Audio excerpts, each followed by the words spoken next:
Political updates.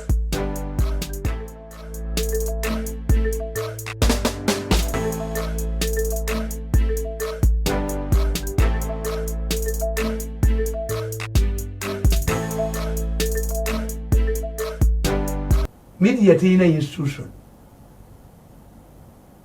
Nebo yogero olwaleero. Makerere teriyo degree ya journalism is mass communication. You cannot start journalism without a radio station, a TV station, and a newspaper. Banga journalism is practical.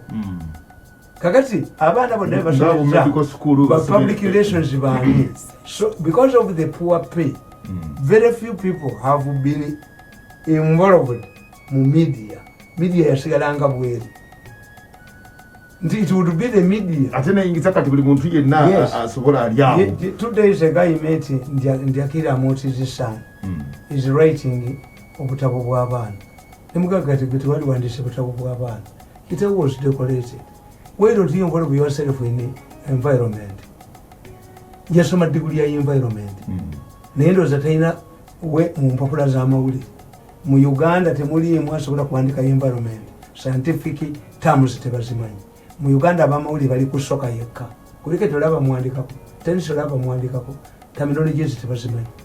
Mupiira. Ene bulekana analyze soka. Soka. Yes. Wano ba mupiira. Toganti tennis, toganti volleyball, toganti and no. Limitation of the knowledge. This is a problem. Sports wa wadali buli wakati byemizannyo. Abategeza mupiira. Basobola okuanalyze. A budget they cannot analyze it. Ulabo wamuli yefudo wekitano ku TV aleso omusajja expert mu economics na amuvuka. Tibona nabagamba nti police yakola ensobi okugamba nti gwomwogezi wa police nga bomu zitulise ogende mu program erimu lw'omusana ne muwanga kivumbi buli omu yamusekerera level y'abantu togisobola bagezi naye ba pretenders ate baba bali mu program evuma ne bafulumya statement ya president omusana n'alyoka agiyusayusa. Kubanga wa police otekwa kwogerya mu bakugu banno abakutegeera bakumanyi abategeera ebya bomu. Yes. Kusekereza kumala kagenda nogandi kansasule program kugundi kati gwe iwalake you were informed, you research how many degrees do you have on your head, you make neyo sanga ne newspaper maker oba TV maker ezina library. Nze banagenda okusoma amawulire Zambia mu Daily Bond News waliyo olupapula naye nga muyina ki nga muyina wardrobe State House press conference you dress in a suit kuba TV buli omu akulaba naye nolaba bagenda wa president nga bambadde ku t-shirt mbwekuse ekikyo bolaba abajereka Mairuma Mongas weyabe Banamawuli abagenda yo. Bayiteruma Mongas. Walo tunenga engato zigudde mbege ki eranga Yes. Bayo kutuka nasoka baza mutento nakali marumuli eky'emisana. Nemuli embuto nezibazimba ne beera. The first item they do when they arrive at a function to write down their names, they expect the money and squibbles erupt. Ngaba basabye send. Because they are poorly paid. When we bali ta COVID bagandi boda tezitambula. Abamuli bali bafuba. I bave waka. I was reading this grave. Nemuga gwena goba ne sako ba moto ka Museveni ya jim. Jiji kutiramu. No sabat brave mulala. Ajiremeddim atia. That vacant unless I get a letter from the president the agency yeko. When you want transport office am state house nje impounding ajikube wake wan. It's my vehicle. Kati dereva mbu ajiremeddemu kuba yine endala you young. They are joking. These people are joking with the man. They cannot understand. Lwaki bakuyigaga kansobe kono katono kukitabo kyo. So therefore nti ebintu byaffe byonna mujja kusanga obuzibu kubanga kakati eyo Ministry ya Health gye bakutte era Ministry ya Health ndiwandikako wano mu 2012 bagitagitinga 2012 Miaka mwenda yakatabo kabanga kikali kano February 3rd 2013 yes di miaka munane giyise nakawandika soko somewa wenkugambe my village wisdom page 6. When I joined this government almost 10 years ago, many people in the opposition wrote my political obituary, stating that I was going to be used and dumped. Others went further to interpret my appointment as intended to silence me. None of these has happened. In fact, I became stronger and more vocal in my new office. This is why political enemies both in and outside government have failed to corner me.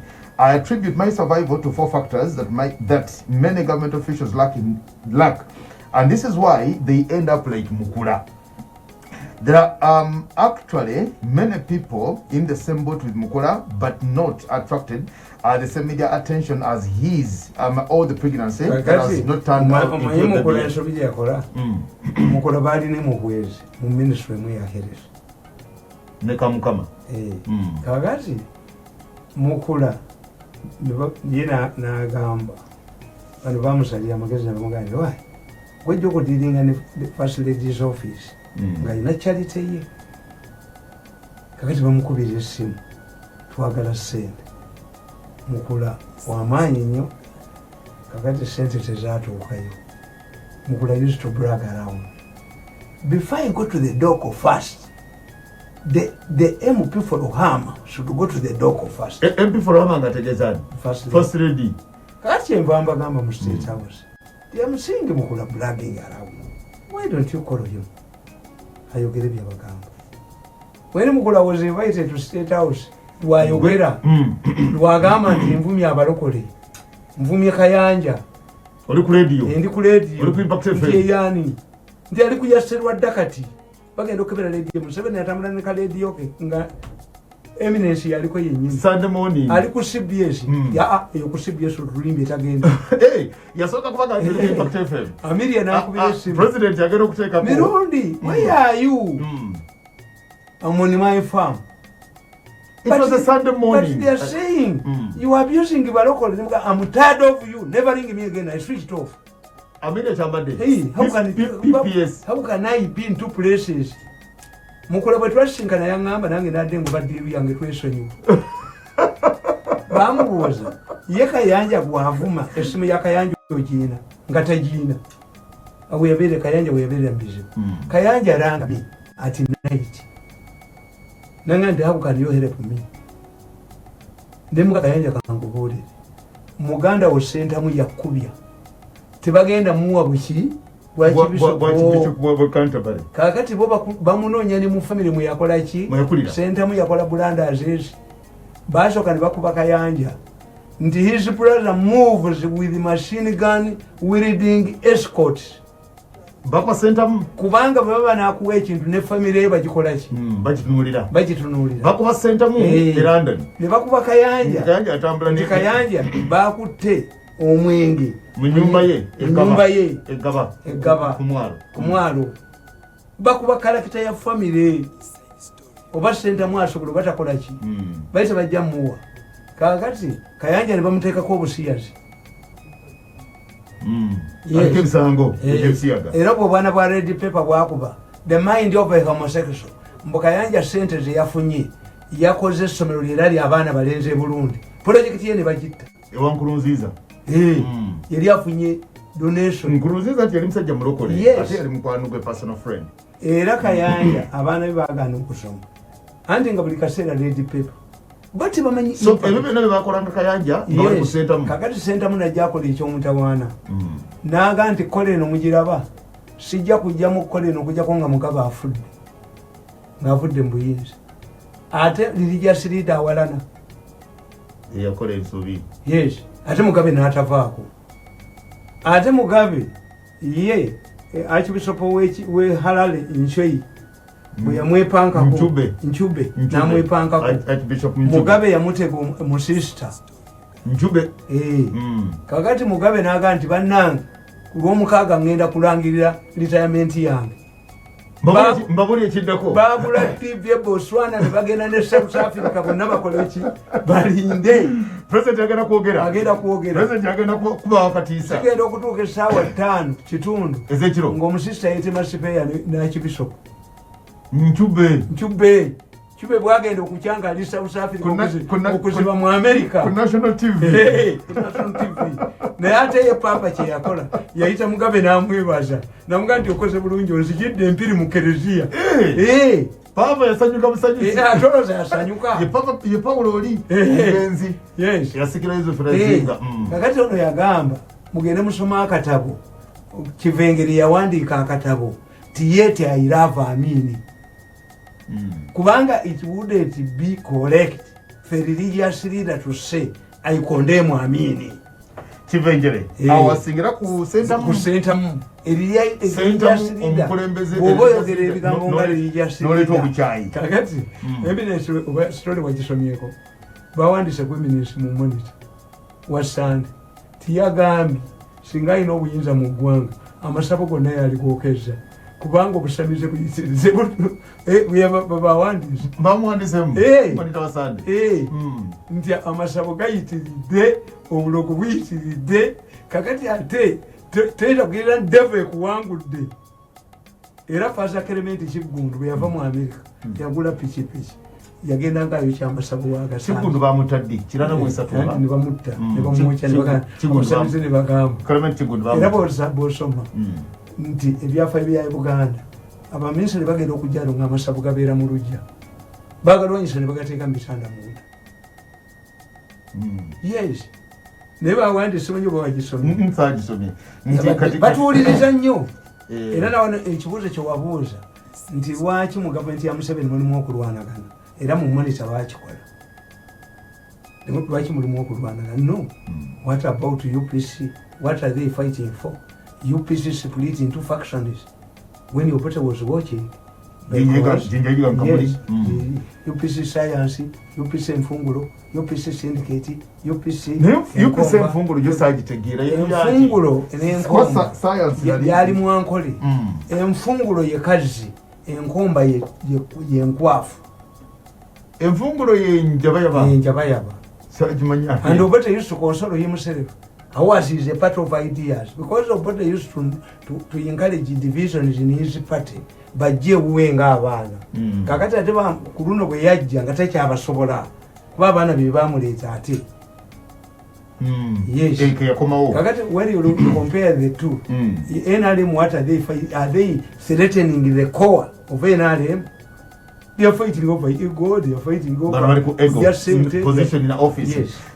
Neyongera mu kitabo kyo wano kakati kisekedde nabagamba nti bwe nagenda mu government balowooza nfudde balowooza banguze abalala ne balowooza bagenda musaanikira abalala ne balowooza nti bajja mukozesa bamusuule nze nsuulika oyongera wano ogamba nti I was fully prepared by my village. Yes. I was repeatedly pointed out that my village was unique.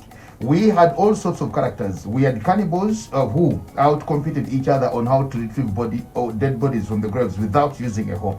We further had thunder technology where two men tested it on their wives and ended up in a drop. Each one killed 7 of his rivals' wives using artificial thunderstorm.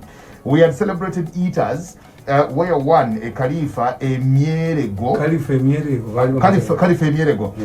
one whose death will be as a result of repeated competitions or outstretching his body, consumed a fat sheep within 3 hours to win a brand new bicycle in front of a village crowd. We had notorious thieves who would stick cattle hooves under gumboots to disguise their footmarks. They would sneak into households to steal whatever they wanted and leave without waking up the occupant. Once a resident lost a radio set to a thief who first faked that he was an engineer at Radio Uganda. He sounded an apology, thus mutusonyiwe ebyuma byaffe bigalangatanyemu tuvuddeko, meaning that the station is temporarily going to switch off due to some mechanical challenges. This was very common in the 1970s for Radio Uganda to switch off. The radio set owner who had left it in the sitting room believed the fake story. By the time he emerged from the adjacent bedroom, the radio set was no more. Bicycle thieves would turn upside down, and their confused owners would not recognize them. They would rotate in the spot until deciding to report to the thief to a market master. As soon as the owners left the market, the thieves would mount onto the bicycles and go with amazing speed. We also had a Sebastian, a money lender who almost took over the entire village. Those who approached him for short-term loans would first sign agreements of sale of parts of their vibanja, and none of them would pay back. This led to speculations that before Sebastian lent money, he first kept on the grave to attract misfortune of Sirani, and this was the reason why clients failed to pay back. I opposed this thinking. Sebastian was only selective to those he lent money. He only opted for those with weaknesses to pay back. Because of rampant and effective witchcraft, we were brought up under a very strict code of ethics. We were, for example, trained not to trust foreigners or strangers going through the village. We could not accept gifts and pick money anonymously thrown on the roadside. Failure to observe the ethics resulted into dire consequences. Thus, I always move consciously and do not rotate in a group. I am a loner player. I can only follow instructions from my bosses, the ones I can trust and defend. We were trained to trust only our parents and would only follow their directives. On this basis, I can detect a bad person from far. My second weapon is knowledge. I cannot accept to follow things whose prior details I do not have. Otherwise, as a principal rule, I first make a thorough interpretation before proceeding. Finally, and more importantly, I am well aware that there is a life after serving in government. I am well aware that when I joined State House, I did not become a relative to the president. I operate on a contract renewable or non-renewable. We were trained not to do things in a company because other children have done so. Else, what if I eat somebody's mangoes in a group, but your colleagues have juju immunity mechanisms from their parents? Will you die alone as they survive? Ekyalo kyawaffe kyaliko abasajja bakambwe. Gonna bawaddewo nebyokulabirako. Waliko abasezi nga yayogera. Ng'olwo oyo ndowooza muto wange bayita Lawrence Semakula. Omumanyi. Lawrence Semakula ow'ekyotera. Mumanyi. Ndowooza nga weba nkoola okubanga ateeka okuba nkoola beewangu. We mu Kirumba. We mu Kirumba. Semakula mumanyi. Tebaliyo. Namuga tukuba empaka. Nkola n'amugamba nze sijja kusingawo kintu negwe oli musajja mugagga. Luka yalina woteeri ekaliisizo. Omusajja mugagga n'afiira omwana we. Namuga muziike mu luggya. Namuziika mu luggya. N'aleeta abapoliisi ekaliisizo aba n'emmundu. N'ateekawo sitima. Nakwezi ku lunaku olwokuna. Sitima zaazikira omulundi ogwo nga kibuyaga bw'amaanyi. Abaserikale okudda ekaliisizo bayitira kyotera. Ng'ate ki? Emisinde. Ng'ate kiki? Nkola n'amugamba nti saakuwangudde. Kugulidde ecupa za BS zali tezigulwa. Ecupa za bia? Omwana we namumaze. Kakati abantu bwe batandika okuziika abantu ku makya n'olweggulo ng'abantu bafa siriimu ne batandika okubayiwamu amafuta. Nkola n'ayiswinga statement press release. Ennyama eyo muba mugisudde. Ey'abafu. Naye bwe muddamu okuyiwa amafuta mu nnyama yange ngenda kukwata abaana bammwe abalamu nga bagenda ku ssomero nze owammwe Nkola. N'asayinira okusayinga. Ensinga mmanyi. Ensi nagikankanya. Nze nja mirambo. Gye muba musudde. Kaakati munaze giwamu amafuta. Era jjajja Fazaala kitaffe bwe yafa. Kitange yayita Nkola. Namugaba olya nnyabo. Namugaba gwe nkutya.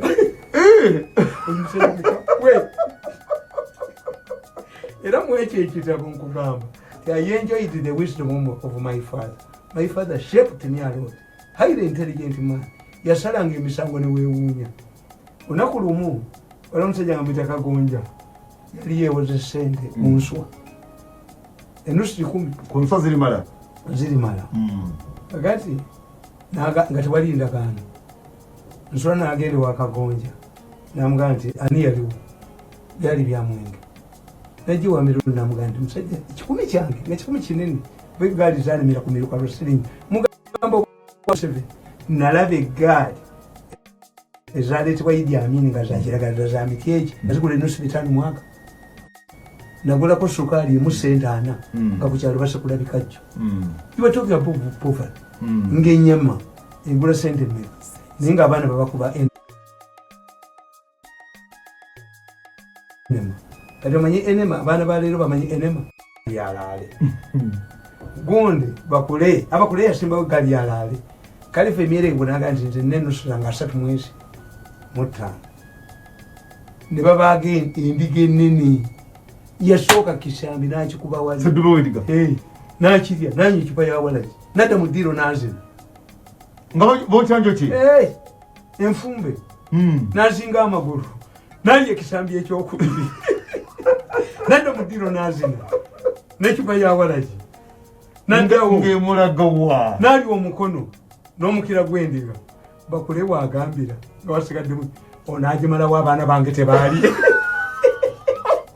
kalifa emyerego natwala egaali yalaale naye bakule we yakuleera bakule yagenda kakati bakule yagenda okuzikiza oluyiira nga endiga zazisibyeyo yagenda mu kooti mu kanzu ya nairo nega mu butusi omuliro ne gumukwatirayo bamuzuula luvannyuma ne mutani w'abakule waali omuliro gwamwokya nono gwo n'abo abaladdu nga daddu tekinologi ngewaffe gyali so we are kept oli yali ekisambi ekyali ekyokubiri onagenda alidde omukono naga nti omusajja sironda sente twalondako sente nyaffe nazitudisa matulonze bidamubizi nga ffe tulonda sente mboto nguzirondo zite tulya mukyalo nzolabange wantu gulu observations nakati kyekinyambi nti I first reason bwofaya ataka Museveni over rat tayinza kubanga eyagitunda musiru rat yeze kola kibala byabazungu balina edible rat kati yinza kubanga bagita scientific rat gwe nosigaze ekintu kimu rat osobola noga nti Museveni ono ya talina magezi okugula emmese emiliyoni 8 agenda gikwekawa kuba izo nti ananda pandi where are you going to hide it kati atabye ekibaliko nti if they had competed kati eyo ministry tebakuba Museveni erimu sente ministry erimu sente bakuba ate Museveni wakuwana era nabagamba nti intelligence yammwe singa yali ekola obategeera tikakati sente ziri luddawa mubatula ne babala sente kati ziri luddawa tiziri mu health gyebaze emirimu bwe babite era kuba kakati nga bwolaba bino kuba bo mukola ki the intention would be tewabulidde nti mbadde yalwanyi yayombye abavumye okamala aba security aba police n'abaji nabeera nembadde nga edisi wa president sawulyako mbadde nga awogana era olaba tekalamuja babadde wazeemu kati mbadde talya 10 bajja mukuba bamugyewo mbadde si mubbi toyinza kubeerawo omulaba wabeerako naye nkubuulira bajja mukuba bamugyewo poliisi era bajja kujja balina jeno gwe baagala jjewo era amawulire gakuba jeno mukambwe anatali jeno mukambwe kumira bwofukira jeno mukambwe era bw'otegeera nti baagala abakozi bagenda kwediima olabira mu mpapula zaabwe they publish scandal after scandal to justify abeediima why should this government tell you that it has no money when it has zino bazibbye balese berwe gundi ebigaali by'eggaali ebitayina ebitenkana na leiros naye nga kyakolebwa dda byava kwani nga byakolebwa dda tibiri present senyonyi n'afuuka senyonyi scandals kati ffe tutegeera ti they are inciting, they are creating justification for teachers to strike or doctors tumalize n'akakutera akaba doctors okusoka kwa bulijjo wadde naye jjo nabakoledde ekintu nayagadde nnyo ono gwe bayita Kano Gundi Kano Damulira bajja ne bantuukirira brigadier Damulira brigadier Damulira president bwali falinga Kenya wa criminal intelligence brigadier Damulira ne baga nti otuleetera problems for you are disagreeing with us including the president of ADF kubanze mbagamba the ADF is exaggerated. The role of ADF is exaggerated. ADF has taken advantage of the confusion here. Jibarwani the entire Bakobon. And Nemugamba, the evidence I have, most of the people who are killed are not killed by ADF.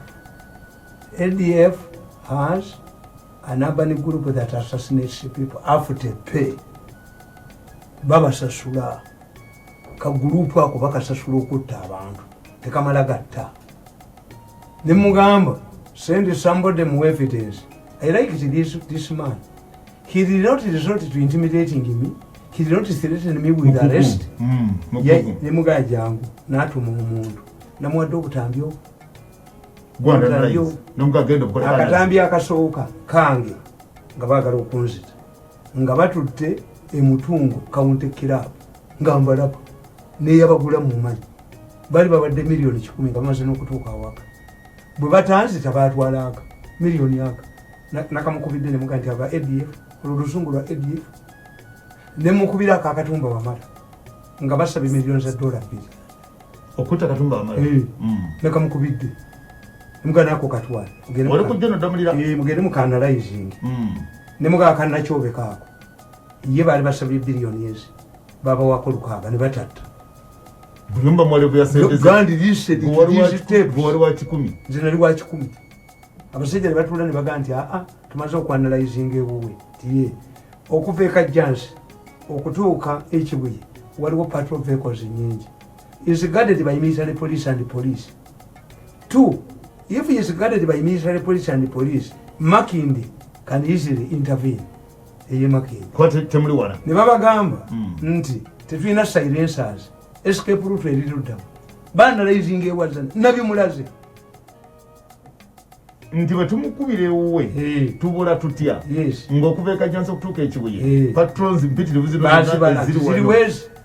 ziriwo ttaano bazibala in their conversation so nga tokimanyi nti omuntu wa bulijjo tamanyi nakumanya na patrolakola assessment eyo ne bagamba era kakatambi kenamuwadde they are talking about Kirumira, they are talking about Kawesi, they are talking about ne bagamba nti emotoka yakatumba amala eri elevated bweti kati ekyangu okukola kuyingiza kugula kamotoka ka miliyoni nga 7 nemugifuula accident naye nga mumaze okukabala kayise mu mikono mingi kakati akamotoka ako kamala okutomera ne babeera shocked. You come in, you finish the battle, bamutwe musikafu accident nemutambula ne mugenda naye akamotoka muyina okukamanya nga kayise mu mikono gy'abantu bangi okunokamukokeza kakati ate natidde nnyo ekya number plate kubanga oli emugamba tulabe mu number plate ye ekyo si kikulu kukimonitaringa but we can use a tracking nabibawadde kubanga nze ebyuma byange biriwo for self defense era tewali bwenjabbiwa nabano bate okutuuka wano balowooza nti bwe banjavuwaza you go and kneel before them babitwale over money sobola bibawa nze ifund this zemba monitoringa you cannot kill me nabibawadde brigade Damulira nabibawadde bweba tebyatuuse kasente another person omwongere nga ine essimu mbongere. Okay, tamale saa zile mune kitundu za mchaka na gonna kolwaliro program efe tukomezano kakati kino ekya president nga tusibula tujja kutandikira Friday na nkumi okutuuka nti sifunye sirwadde namwe benkola nabo kakati president yalese vaccination n'alagira abantu baginonyeze bajja kukola president Museveni kyabaakola addire nabusaayi adesigninge okwogera kwa president kwayogedde ku vaccination bakukyuse mu nnimi zonna nga buli bulletin lweggwa ayogera kano kayogedde kusala lewe okukunga abantu. Museveni is the only credible person yasigadde mu ggwanga. Abantu bakyamuwuliriza. Akuddiya mu luyimba taluwoomya. Baala DC bagamba okujja ku maleediyo bajjako. Under the law, every radio station or TV station has 2 hours allocated to government officials. 1 hour. Bajja. Wale walabyeko wano. Wale mbalabyeko. Kati ekyokubiri Nabusaayi akwate nga bwajja ku TV Dream alekawo ssente. Sikuziisa mu ba broadcasters. National Broadcasters. No. Akalisa no. Nabu. Taziseyo. No. Bwabera sente zokuwa Dream TV. Yes. Azibeerewo. Zirete wano. How will the media get money? Yes. Ekyo kibeere kirango kya mujjukira ekigoma kya siriimu. Gwe ndowooza oli mwana muto. President bwe yajja ng'alwanyisa siriimu waliwo ekigoma. Du ne boogera message. Abenzi bane bagaana nga tebakiwulira. Akaana akatekawuliza ng'ombe. Naye ekigoma kyakola. Abenzi bagaana akabuganyi. Ekigoma kyakola. Kakadde president naye akwate ssente buli radio ne TV Nabusaayi oba Kirunda buli omu akwate direction eyiye bw'ojja ku Dream ne kuyimba message ya president yino nogisaamu nojogera esaya original million zizino 10 zirasa ku Dream tukolenga kulani ntukuvu original ey'oluwala bwesigalewo ne interpretation esigalewo Museveni byayogedde mu luzungu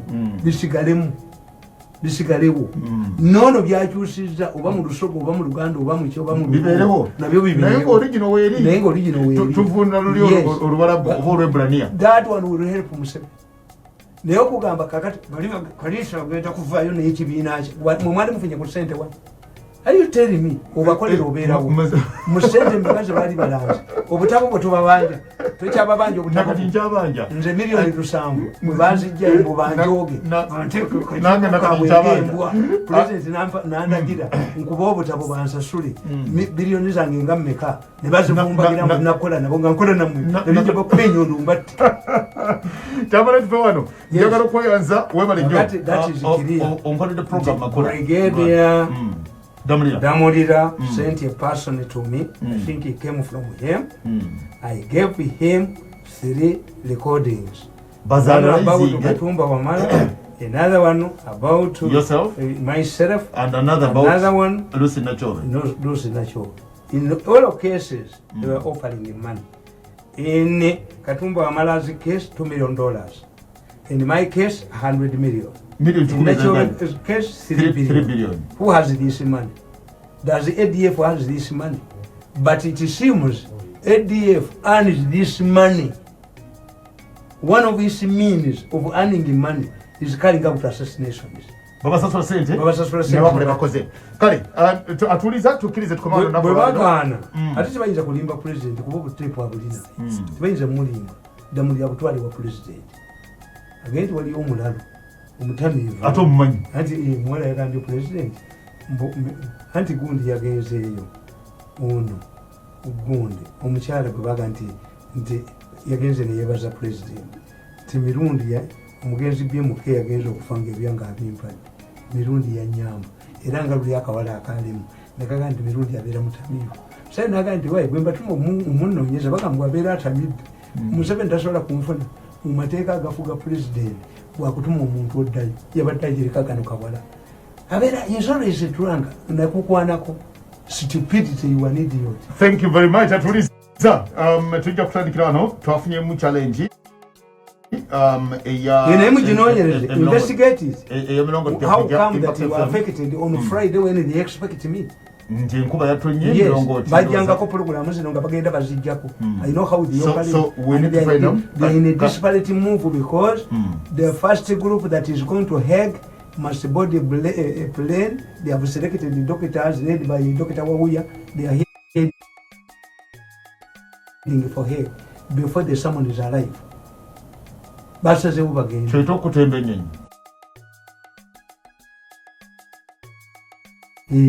Basaze ubagenda. Of nani? Bali babagaye nti you wait the summons or you come on your own. Baloya babwe abagende Germany, London, abazungu ne babagamba you better come, present yourself so that you convince the jury nti musobola kukola eri baagigoba ne baluya ne babagoba balidde millions za dollars kati lwaki temusasula nze musasulenzi musasulenzi okuweereza dokita sente ku ssimu nga sente owa sipesi zinamutwala okutuusa mukazi w'omudwaliro tonnazimu you are wasting time atuwuliriza nze gyagenda semakula zikusooka ngo tubadde n'omukukula kutambula